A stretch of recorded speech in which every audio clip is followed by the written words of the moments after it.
Pac-Man World 2. The first one apparently exists, but I never played it. But this one's kick-ass! Not only did this game have amazing visuals and levels, but it also had jaw-dropping and inspiring music.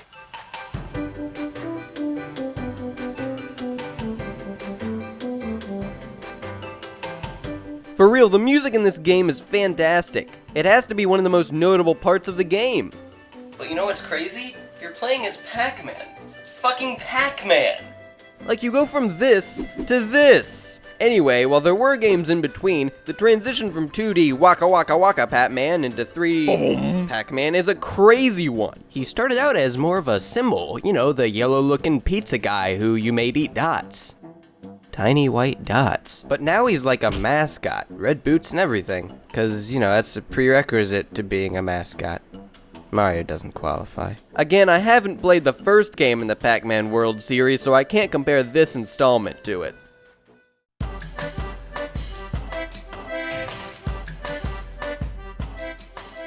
Obviously, there are many features from Pac-Man that were kept in PMW2, such as eating dots. But now there's a whole bunch of new moves and all sorts of cool shit. Like, check this out, you have a butt bounce to stop enemies, a rev roll to roll into enemies and clear large gaps, a jump kick which allows you to hit higher up objectives, and, you know, the fact that you can fucking jump at all. That wasn't in the original, obviously.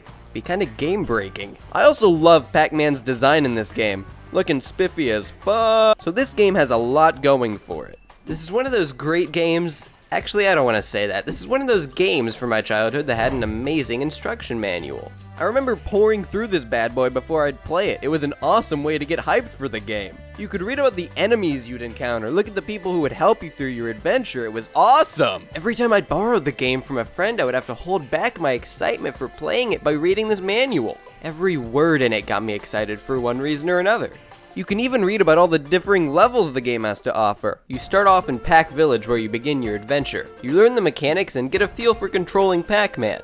But once you leave that stage, a map begins to unfold to you, one that continues to unfold as you play the game, revealing fun but treacherous new levels. Oh my gosh, look at that forest. Looks mysterious. Boy, that mountain looks fun. Better bring my winter jacket. Oh man, that volcano looks scary, but I gotta be brave.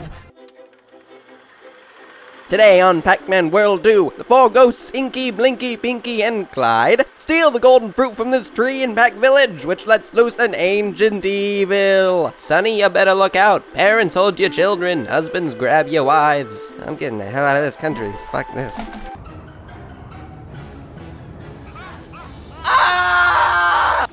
That was 8-year-old me's reaction. Here's now-year-old me's reaction. Alright, all exaggerations aside, this is still really creepy, even for today. Alright, let's talk level design. This is a kid's game, so you can imagine the first few worlds would be pretty simple, right?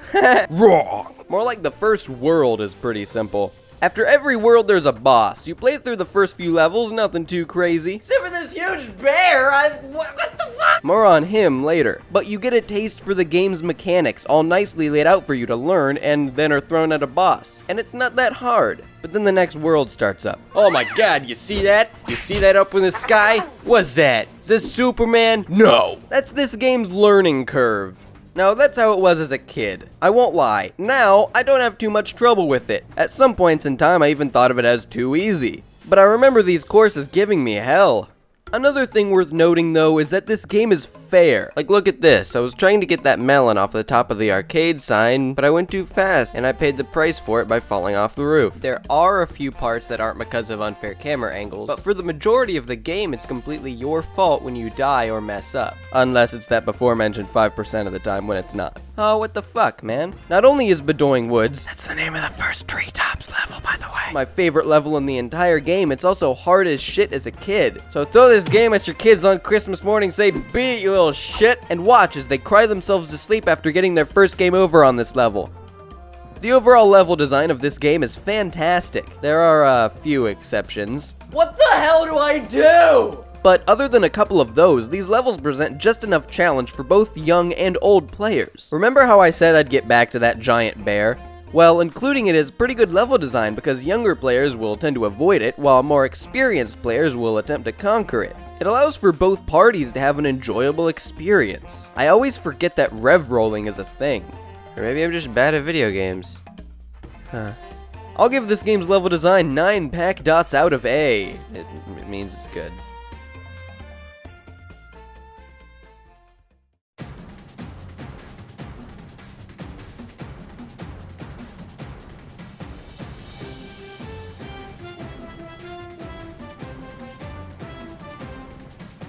Boss fights in this game are insane. Just like SpongeBob SquarePants Battle for Bikini Bottom, the fights are epic, huge, kind of long, and progressively harder, which is how games should be in the first place. What drives me crazy is when bosses aren't actually hard but just require you to wait for shit. But I digress. Okay, look at this. It's the second boss fight in the game where you fight Inky and his giant blade saw thing. You may think that just because the first 4 bosses all look the same, that they all work the same. Yeah, that's not the case. See, they're all programmed differently. Some would come to you if you go to an adjacent platform, but some would stay where it is and shoot projectiles at you. It's this kind of programming that keeps the player guessing and may cause some tears to be shed, but overall, it prevents the monotonous feeling that can happen in a game with 2 similar bosses.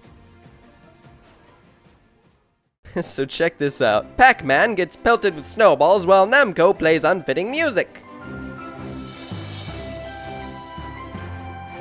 Yeah, I like to make fun of this part because the music's unfitting, but it actually really does fit. Pinky likes Pac-Man, so the music's kinda cute and stuff, but at times it gets pretty demented. Just like real life girls. This is actually a really fun boss fight. And I like the underwater boss, which sucks.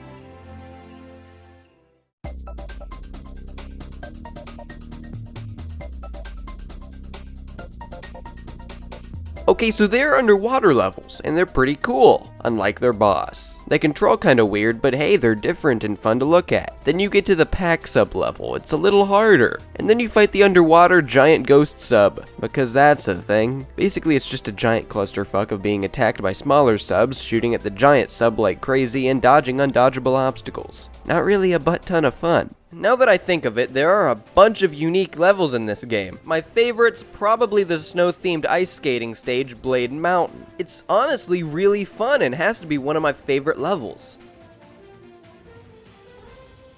Shit. So after the underwater levels come the Ghost Island levels.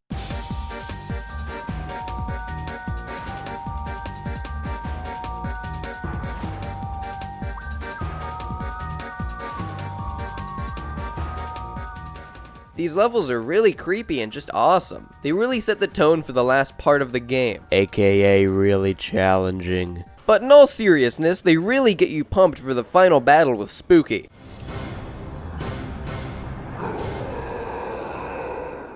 Oh my God! Which turns out is really cool. So you beat Spooky, get a satisfying cutscene, and there you have it. Pac-Man World 2.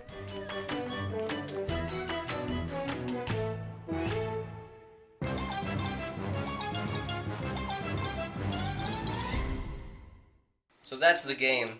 It's really good, and I'd really recommend it to anyone who loves the golden era of PS2 games, like Sly Cooper and Battle for Bikini Bottom.